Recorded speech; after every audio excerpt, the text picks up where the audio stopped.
Cập nhật tình hình chiến sự ở Đông Âu. Nga tung hệ thống tác chiến điện tử hiếm gặp trấn áp UAV của Ukraine. Bộ Quốc phòng Anh nói, thành trì Bakhmut của Ukraine ngày càng bị cô lập. Sputnik đưa tin, lính Ukraine bỏ vị trí chiến đấu do thiếu đạn dược và không muốn chết vô nghĩa. Xuất hiện cảnh báo Nga sắp tung đòn quyết định ở Luhansk, Bakhmut. Có phải Ukraine sẵn sàng đánh lớn vào tháng 2? Nga tố Ukraine âm mưu khiêu khích, gắp lửa bỏ tay người ở Kramatorsk. Anh nói Moscow tiếp tục kế hoạch Nga hóa một số khu vực ở Ukraine. Ở diễn biến khác, có phải quân đội Anh đang rơi vào cảnh báo động do thiếu ngân sách? Belarus sẽ nhận siêu trực thăng Mi-35M và chim thép Su-30SM của Nga trong năm nay. Trung Quốc nói Mỹ gây tổn hại đến quan hệ khi bắn hạ khinh khí cầu đi lạc. Tất cả sẽ được gửi đến quý vị ngay sau đây.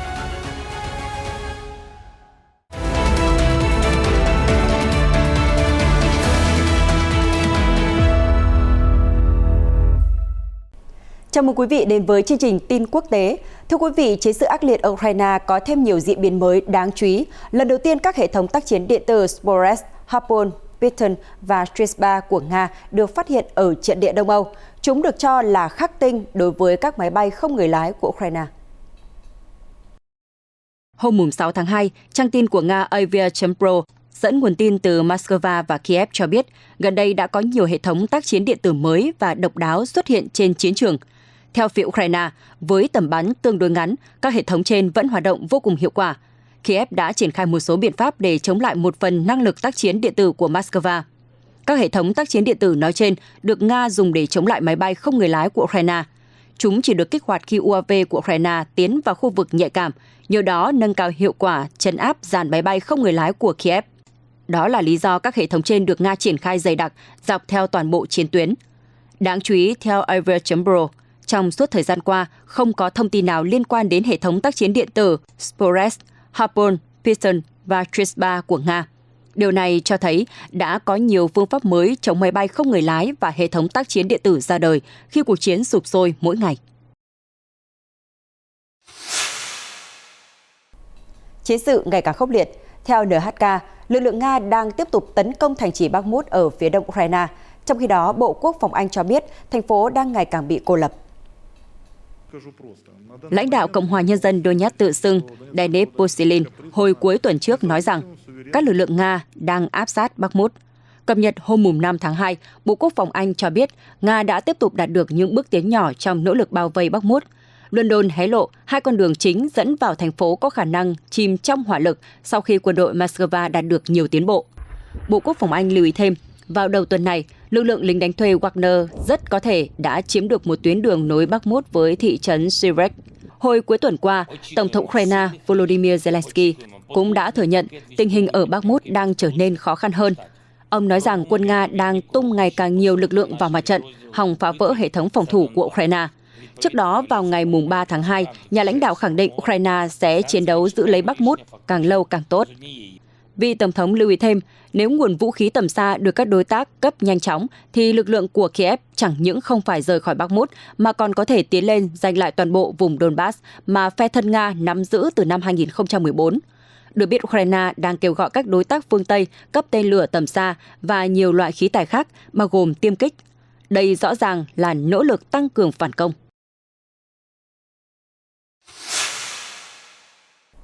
Truyền thông Nga Sputnik đưa tin hôm 5 tháng 2, khi vòng vây của đội quân xứ Bạch Dương ở Bakhmut ngày một chặt và thế trận trở nên bế tắc, nhiều binh lính Ukraine thì thoảng rời khỏi các vị trí chiến đấu do thiếu đạn dược.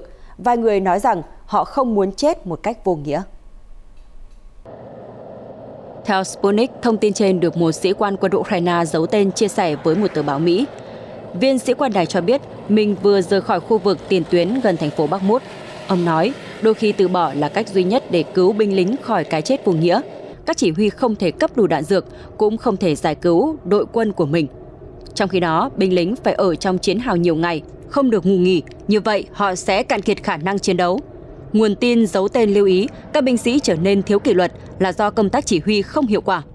Eugenia Karevska, một luật sư nhân quyền người Ukraine, hiện là thành viên của quân đội bình luận. Các binh sĩ hiếm khi rời bỏ vị trí chiến đấu, nếu tình trạng trên xảy ra thì hầu hết là do họ đã tuyệt vọng. Trong nhiều tháng qua, Bakhmut vẫn là tâm điểm trong cuộc xung đột Ukraine. Nơi đây có tuyến hậu cần quan trọng của đội quân Ukraine đóng ở Donbass. Ukraine chưa đưa ra bình luận liên quan thông tin trên. Thưa quý vị, thời gian gần đây, hồi chuông đỏ báo động cuộc tổng tiến công của Moscow vào tháng 2 rung liên hồi.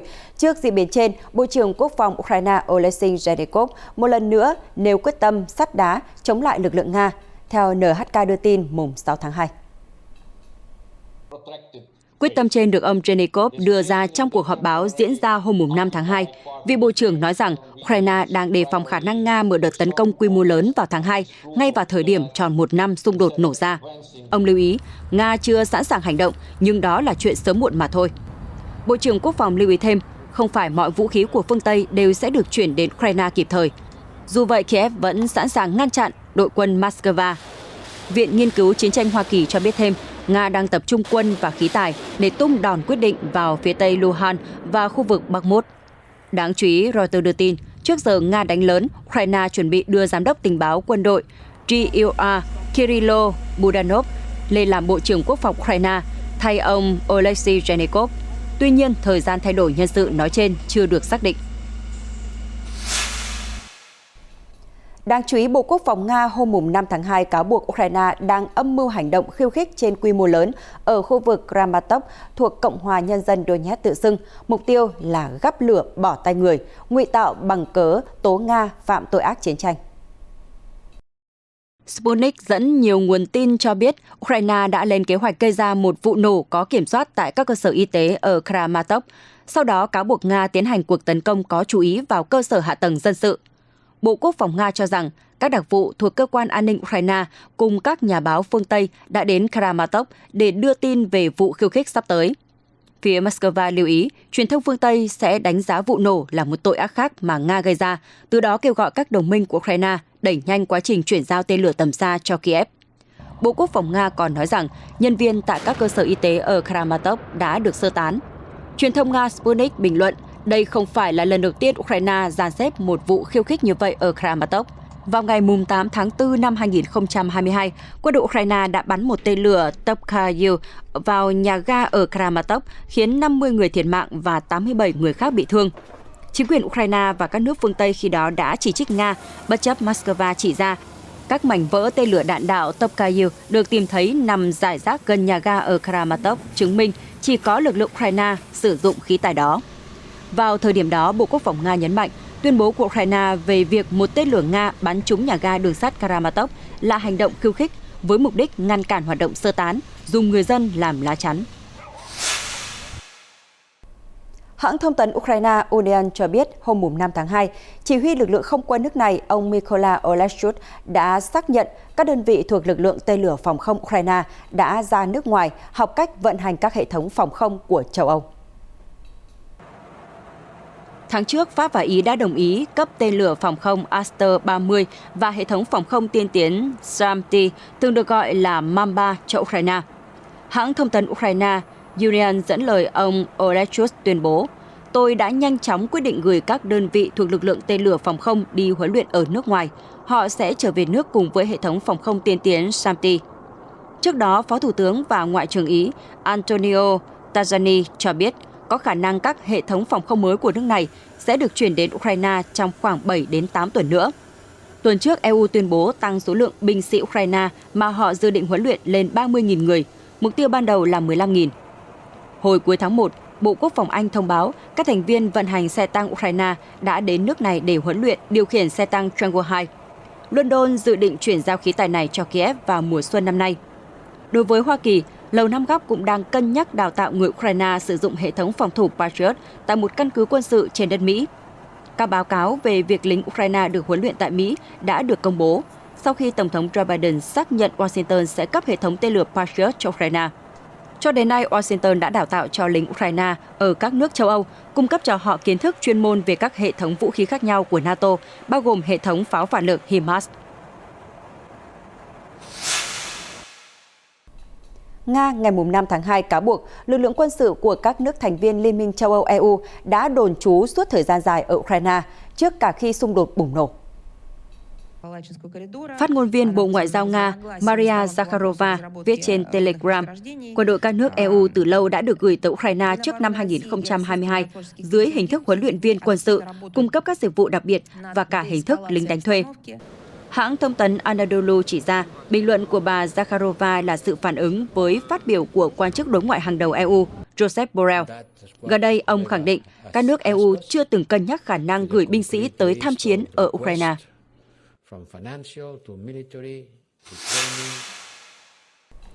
Đáng chú ý, CNBC News đưa tin hôm 6 tháng 2, Bộ Quốc phòng Anh đã bình luận về kế hoạch tổ chức bầu cử của Nga tại các khu vực mà nước này đơn phương sáp nhập từ Ukraine. London cho rằng đó là một phần của kế hoạch Nga hóa. Hồi đầu tháng 2, Chủ tịch Hội đồng Liên bang Nga Valentina Matvienko cho biết Moscow sẽ tổ chức các cuộc bầu cử tại những khu vực mới sáp nhập từ Ukraine.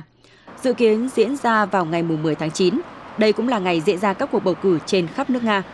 Bộ Quốc phòng Anh đăng nội dung trên Twitter hôm 6 tháng 2 cho rằng kế hoạch trên đã làm nổi bật tham vọng của giới lãnh đạo Nga nhằm đưa ra các khu vực của Ukraine thành một phần không thể tách rời các nước này. Động thái trên tiếp sau nỗ lực Nga hóa các khu vực mà Moscow đơn phương sáp nhập, bao gồm sửa đổi hệ thống giáo dục, thông tin liên lạc và giao thông vận tải. Vào mùa thu năm ngoái, Nga đã tổ chức trưng cầu dân ý bất hợp pháp ở 4 khu vực của Ukraine, bao gồm Kherson, Zaporizhia, Donetsk và Luhansk. Ukraine và phương Tây gọi đó là cuộc bỏ phiếu giả tạo và phi pháp. Bộ Tài chính Anh cho biết nước này không có nguồn phân bổ mới cho quốc phòng, mặc dù nhu cầu tài vũ trang cho đất nước đang cấp thiết, nhất là sau khi xung đột ở Đông Âu bùng nổ. Sky News dẫn lời các nguồn tin cho biết cần phải thay đổi chính sách quốc phòng của Vương quốc Anh. Điều này có thể tạm ngưng kế hoạch chi tiêu của Bộ trưởng Tài chính Jeremy Hunt và Thủ tướng Rishi Sunak đến thời điểm sau khi phân bổ ngân sách tháng 3. Các dự thảo ban đầu của họ được cho là chưa phản ánh đủ tình hình an ninh thay đổi ở châu Âu. Một nguồn tin giấu tên hé lộ với Sky News rằng nội bộ chính phủ Anh đang bị chia rẽ. Theo Sky News, tuần trước một tướng cấp cao Mỹ đã cảnh báo với Bộ trưởng Quốc phòng Anh rằng quân đội xứ sương mù không còn là lực lượng chiến đấu cấp 1 sau nhiều thập kỷ cắt giảm quy mô và sức mạnh. Các nguồn tin quốc phòng cũng nói rằng Anh sẽ không còn đáng tin cậy đối với NATO vì nước này không thể đóng góp nhiều binh sĩ như các đồng minh NATO mong đợi. Đặc biệt là khi Liên minh quân sự dự kiến xây dựng cấu trúc lực lượng an ninh mới để tăng cường khả năng phòng thủ, đối phó với tình hình bất ổn ở Ukraine. Họ cho rằng tình hình chỉ thay đổi nếu Thủ tướng Sunak đẩy nhanh kế hoạch đổi mới quân đội. Thưa quý vị, Lord George Robertson, Tổng thư ký người Anh cuối cùng của NATO cho biết ông lo ngại rằng chính phủ không đánh giá đầy đủ mối đe dọa từ Nga. Ông đồng thời kêu gọi ông Sunak hành động như một thủ tướng thời chiến. Ông Robertson nói, Thủ tướng cần phải thức tỉnh trước thực tế rằng chúng ta đang là cường quốc quân sự cấp 2. Chúng ta phải đương đầu với thách thức. Điều đó đồng nghĩa Anh phải coi trọng quốc phòng và an ninh hơn nhiều, đầu tư đúng mức để giữ an toàn cho đất nước. Các quan chức quốc phòng đã thúc giục chính phủ Anh tăng ngân sách quốc phòng ít nhất 3 tỷ bảng Anh mỗi năm, tạm dừng kế hoạch thu hẹp quy mô quân đội hơn nữa và giảm bớt các quy tắc mua sắm trong thời bình, yếu tố đang cản trở khả năng mua sắm vũ khí nhanh chóng của Vương quốc Anh. Một nguồn tin bình luận, chúng tôi biết rằng tại thời điểm này, Bộ Tài chính và Thủ tướng đang hành động quyết liệt. Họ nhận ra mối đe dọa an ninh và áp lực tăng cường phòng thủ, nhưng vẫn khăng khăng rằng không còn tiền để bổ sung cho quốc phòng. Họ lo ngại tình trạng lạm phát và e sợ các chi phí bổ sung sẽ ảnh hưởng đến chương trình trị giá hàng tỷ bảng Anh nhằm xây dựng một hạm đội tàu ngầm trang bị vũ khí hạt nhân mới. Điều này ảnh hưởng đến sức mạnh của Hải quân, Lục quân và Không quân Hoàng gia. Ở diễn biến đáng chú ý khác, Chỉ huy lực lượng phòng không và không quân Belarus Andrei Lukianovic hôm 5 tháng 2 cho biết nước này sẽ nhận siêu trực thăng tấn công Mi-35M của Nga vào tháng 4 và có kế hoạch mua chim thép Su-30SM trong năm nay. Chia sẻ với TASS, ông Lukianovic nhấn mạnh, một vài tuần trước, chúng tôi đã nhận được một khẩu đội Top M2 mới và sẽ sớm được chuyển giao phi đội máy bay trực thăng Mi-35M. Tuy nhiên, trước mắt, Minsk sẽ nhận 4 máy bay trực thăng vào tháng 4. Phi công Belarus đã được huấn luyện để vận hành chúng. Chúng tôi cũng có kế hoạch mua máy bay Su-30SM. Theo vị chỉ huy, lực lượng giám sát hàng không của Belarus cũng sắp nhận được các hệ thống radar tầm thấp Rosa do Belarus sản xuất và các trạm radar Vostok, cùng với đó là lượng lớn vũ khí mới. Cũng theo TASS, Sau cuộc điện đàm hôm 5 tháng 2, Tổng thống Belarus và Nga đã đồng ý sẽ sớm ấn định cuộc gặp nhằm trao đổi kế hoạch đảm bảo an ninh của nhà nước liên minh, cùng với đó là thúc đẩy chương trình hợp tác trong các lĩnh vực kinh tế và chính trị.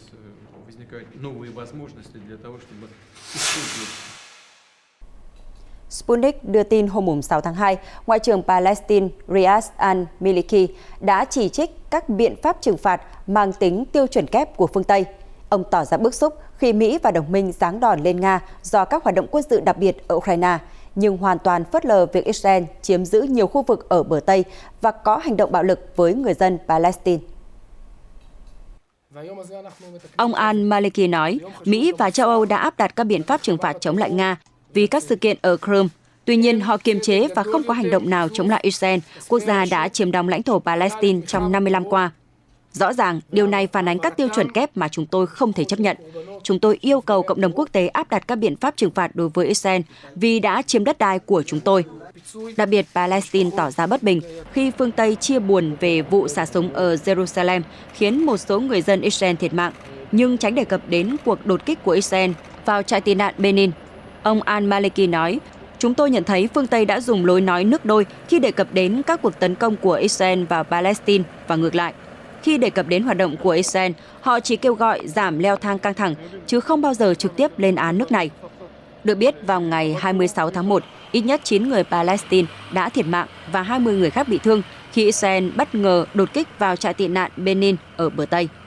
Ngày hôm sau, 7 người Israel thiệt mạng trong một vụ tấn công bằng súng nghi là hành động cực đoan ở Jerusalem và 2 người khác thiệt mạng trong vụ tấn công bằng súng tại một địa điểm khảo cổ vào ngày hôm sau. Ông al-Maliki nói với Sputnik rằng Ngoại trưởng Mỹ Antony Blinken đã thăm Israel và bờ Tây từ ngày 30 đến 31 tháng 1 trong bối cảnh căng thẳng giữa các bên leo thang. Nhà ngoại giao hàng đầu của Hoa Kỳ kêu gọi cả Israel và Palestine giảm căng thẳng, nhưng cuối cùng rời khu vực mà không đưa ra bất kỳ biện pháp cụ thể nào để chấm dứt bạo lực. Sputnik dẫn lời Tổng thống Thổ Nhĩ Kỳ Recep Tayyip Erdogan hôm 5 tháng 2, cáo buộc các nước phương Tây đang cố gắng tác động đến kết quả cuộc bầu cử tổng thống sắp tới của nước này. Tuy nhiên, ông không đưa ra bằng chứng cụ thể. Vào cuối tháng 1, ông Erdogan thông báo cuộc tổng tuyển cử ở nước này đã được lên kế hoạch vào ngày 14 tháng 5, sớm hơn 1 tháng so với kế hoạch ban đầu. Truyền thông Thổ Nhĩ Kỳ đưa tin rằng để tổ chức bầu cử vào ngày đó, quyết định phải được công bố trước 60 ngày và vào ngày 10 tháng 3, Tổng thống có thể công bố ngày bầu cử chính xác. Các cường quốc từ châu Âu và châu Mỹ đang nỗ lực gây ảnh hưởng đến cuộc bầu cử vào ngày 14 tháng 5. Các chiến dịch đang được triển khai nhằm chống lại vì mục đích đó, ông Erdogan nói trong cuộc gặp gỡ với người dân ở thành phố Yadin. Đảng Phong trào Dân tộc và Đảng Công lý và Phát triển đã ủng hộ ông Erdogan với tư cách là ứng cử viên duy nhất của họ. 6 đảng đối lập cũng đã nhất trí đề cử một ứng cử viên chung nhưng chưa công bố tên.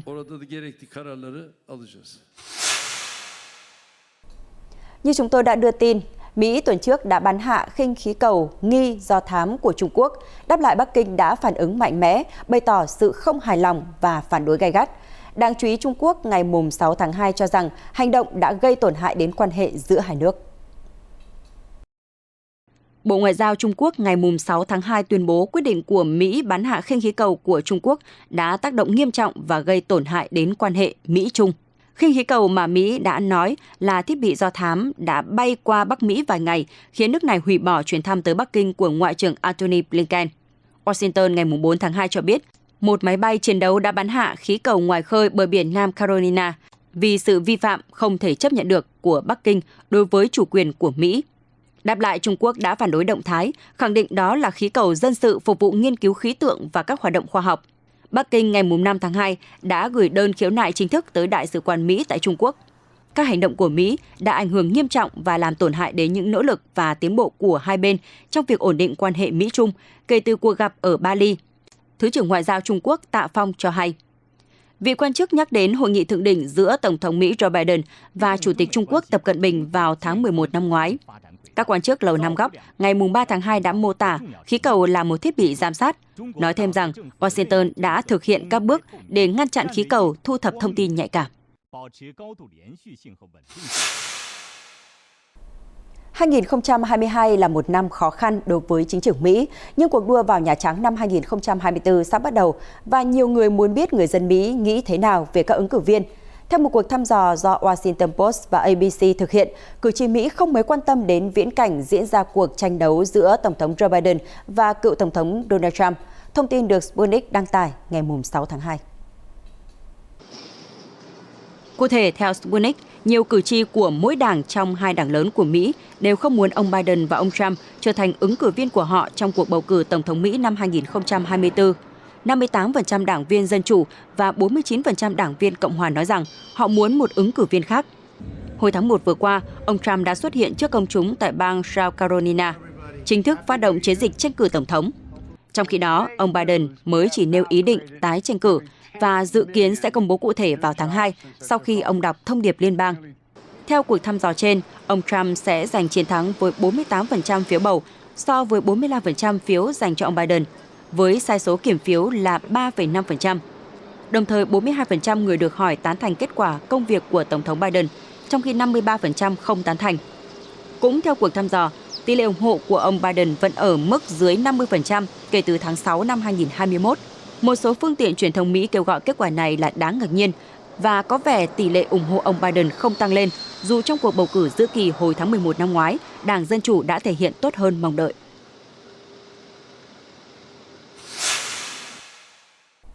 Chuyển sang tin tức đáng chú ý khác, Cơ quan An ninh mạng quốc gia Ý ACN ngày 5 tháng 2 cho biết hàng nghìn máy chủ trên thế giới đã trở thành mục tiêu tấn công bằng mã độc tống tiền. Theo Reuters đưa tin, cơ quan còn kêu gọi các tổ chức liên quan hành động để chống lại cuộc tấn công này. Ông Roberto Bardoni, Tổng Giám đốc ACN, nói với Reuters rằng cuộc tấn công tìm cách khai thác một lỗ hổng phần mềm và đây là cuộc tấn công có quy mô lớn. Hãng thông tấn ANSA của Ý trích dẫn báo cáo của ACN cho thấy các máy chủ đã bị đồng loạt tấn công ở châu Âu như Pháp và Phần Lan, cũng như Mỹ và Canada. Hàng chục tổ chức của Ý có thể đã bị ảnh hưởng và nhiều tổ chức khác đã nhận được cảnh báo hành động để bảo vệ hệ thống của họ. Các khách hàng của Telecom Ý đã báo cáo sự cố liên quan đến kết nối Internet. Tuy nhiên, truyền thông đưa tin hai vấn đề này không liên quan với nhau. Các quan chức an ninh mạng của Mỹ cho biết họ đang đánh giá tác động của các sự cố được báo cáo. Các chuyên gia kiểm định hệ thống thông tin CISA đang làm việc với các đối tác của chúng tôi để đánh giá tác động của những sự cố này và cung cấp hỗ trợ khi cần thiết. Cơ quan An ninh Cơ sở Hạ tầng và An ninh mạng Hoa Kỳ cho biết. Hôm 6 tháng 2, hãng tin Sputnik cho biết một đại diện của Taliban đã bày tỏ mong muốn được tham dự cuộc họp Hội đồng An ninh về vấn đề Afghanistan, dự kiến diễn ra tại thủ đô Moscow của Nga vào tuần trước. Thông tin này được người phát ngôn của Taliban Zabihullah Mujahid cho biết. Phát biểu trước các phóng viên, ông Mujahid cho biết hiện Kabul chưa nhận được lời mời. Tôi nghĩ rằng đối với những cuộc họp thảo luận về Afghanistan, chúng tôi nên được tham gia để bảo vệ quan điểm của mình và bàn luận về các vấn đề cấp thiết. Theo Sputnik, cuộc họp dự kiến có sự góp mặt của các quan chức an ninh từ Pakistan, Ấn Độ, Trung Quốc và Nga. Bên cạnh đó, Iran cũng dự kiến cử thư ký Hội đồng An ninh Quốc gia tối cao Iran Ali Zamkhani tham dự. Thông tin trên đã được đặc phái viên Nga tại Afghanistan Jamil Kaburov xác nhận. Lần gần đây nhất cuộc họp về vấn đề Afghanistan được tổ chức là vào tháng 5 năm 2022 tại thủ đô Dushanbe, Pakistan, với sự góp mặt của các quốc gia gồm Ấn Độ, Iran, Kazakhstan, Kyrgyzstan, Nga, Tajikistan, Turkmenistan và Uzbekistan. Hôm 6 tháng 2, hãng tin NHK dẫn lời Chánh Văn phòng Nội các Nhật Bản Matsuno Hirokazu cho biết việc sa thải một trong những thư ký của Thủ tướng Fumio Kishida là một quyết định đúng đắn do ông này có những phát ngôn và nhận xét không đúng mực về vấn đề LGBT. Hôm 3 tháng 2, Arai Masayoshi, một trong những thư ký của ông Kishida, đã nói với các phóng viên rằng ông ấy xem thường các cặp đồng giới nhưng sau đó đã rút lại bình luận trên và gửi lời xin lỗi. Vụ việc đã được báo cáo lên Thủ tướng Nhật Bản và ông Kishida đã sa thải ông ấy. Trong một phiên họp thường kỳ của chính phủ hôm 6 tháng 2, Chánh Văn phòng Nội các của Nhật Bản Matsuno Hirokazu đã mô tả những nhận xét của ông Arai là thái quá và khẳng định rằng những lời nói hành vi phân biệt đối xử là không công bằng và không phù hợp với các chính sách của Tokyo. Ông cũng khẳng định chính phủ Nhật Bản đang thực hiện mục tiêu hiện thực hóa một xã hội hòa nhập, nơi mà tất cả mọi người có thể cùng có cuộc sống trọn vẹn, trên tinh thần tôn trọng nhân quyền và nhân phẩm của nhau. Thưa quý vị, phiên tòa xét xử 16 nhà hoạt động dân chủ Hồng Kông bị buộc tội theo luật an ninh quốc gia của Trung Quốc đã bắt đầu vào ngày 6 tháng 2. An ninh đã được thắt chặt quanh khu vực tòa án. Giới quan sát cho rằng vụ xét xử này sẽ là phép thử cho sự độc lập tư pháp của đặc khu. Theo Reuters, có 47 người đã bị bắt trong một cuộc đột kích hồi tháng 1 năm 2021. Các bị cáo trong phiên tòa hôm 6 tháng 2 là những người không nhận tội. Họ bị buộc tội âm mưu lật đổ chính quyền do tham gia vào cuộc bầu cử sơ bộ phi chính thức do những người ủng hộ dân chủ tổ chức vào năm 2020. Nữ chủ tịch Liên minh các đảng viên Dân chủ xã hội nói với Reuters, Liên minh các đảng viên Dân chủ xã hội và nhiều người dân Hồng Kông đều không nghĩ rằng tham gia bầu cử sơ bộ và tham gia hội đồng lập pháp một cách ôn hòa lại bị coi là hành vi bất hợp pháp. Chúng tôi sẽ chờ xem bên công tố sẽ nói gì. Dù sao đi nữa, chúng tôi vẫn tin rằng những người bị bắt nên được trả tự do. Phiên tòa dự kiến kéo dài 90 ngày. Các công tố viên cho biết dự kiến sẽ có 3 bị cáo làm chứng chống lại những người khác. Nếu bị kết tội, các bị cáo sẽ đối mặt án tù chung thân. Reuters đưa tin hôm 6 tháng 2, hàng nghìn người Đan Mạch đã tập trung tại thủ đô Copenhagen biểu tình phản đối dự luật hủy bỏ một ngày nghỉ lễ để tăng chi tiêu quốc phòng. Cuộc biểu tình do các liên đoàn lao động lớn nhất Đan Mạch tổ chức nhằm phản đối việc chính phủ bãi bỏ ngày nghỉ Great Prayer Day, một ngày lễ của Cơ đốc giáo có từ năm 1886, rơi vào ngày thứ 6 của tuần thứ tư sau lễ Phục sinh. Đây được cho là cuộc biểu tình lớn nhất Đan Mạch trong hơn một thập kỷ, khi các hiệp hội tổ chức biểu tình ước tính có ít nhất 50.000 người tham gia. Được biết, hồi tháng 12, chính phủ đã đề xuất bỏ ngày nghỉ lễ để tăng doanh thu thuế và chi tiêu quốc phòng nhiều hơn sau khi xung đột Ukraine nổ ra. Đây cũng là một phần trong chương trình cải cách sâu rộng của chính phủ mới nhằm vượt qua thách thức đối với mô hình phúc lợi của Đan Mạch.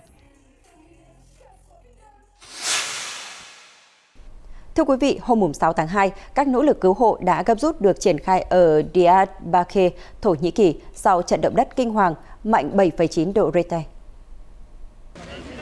Theo Reuters, chính quyền Thổ Nhĩ Kỳ đã triển khai các đội cứu hộ và máy bay đến khu vực xung quanh thành phố Kahramanmaraş, đồng thời đưa ra báo động cấp 4. Nước này cũng kêu gọi sự hỗ trợ từ cộng đồng quốc tế. Ở đêm, cư dân thành phố Gaziantep, nơi gần tâm chấn trận động đất chia sẻ, sau 40 năm qua, tôi chưa bao giờ chứng kiến điều khủng khiếp nào như vậy. Chúng tôi bị lắc mạnh ít nhất 3 lần, cảm giác giống như đứa trẻ nằm trong nôi vậy. Ông Edem kể tiếp, mọi người đang ở trong ô tô hoặc cố gắng lái xe cách xa các tòa nhà. Tôi nghĩ không một người nào ở Gaziantep dám ở nhà. Một nhân chứng của Reuters ở Diyarbakir, nơi cách Gaziantep 350 km về phía đông cho biết, trận động đất kéo dài khoảng 1 phút và khiến các cửa sổ vỡ toang. Một quan chức an ninh cho biết ít nhất 17 tòa nhà trong khu vực đã bị sập. Các báo cáo cho thấy có 16 công trình ở Saliofra và 34 khu nhà ở Osmia cũng bị phá hủy. Tính đến hôm 6 tháng 2, chính quyền Thổ Nhĩ Kỳ cho biết trận động đất khiến ít nhất 284 người thiệt mạng. Tin tức vừa rồi đã kết thúc bản tin ngày hôm nay. Cảm ơn quý vị đã dành thời gian theo dõi. Xin kính chào và hẹn gặp lại.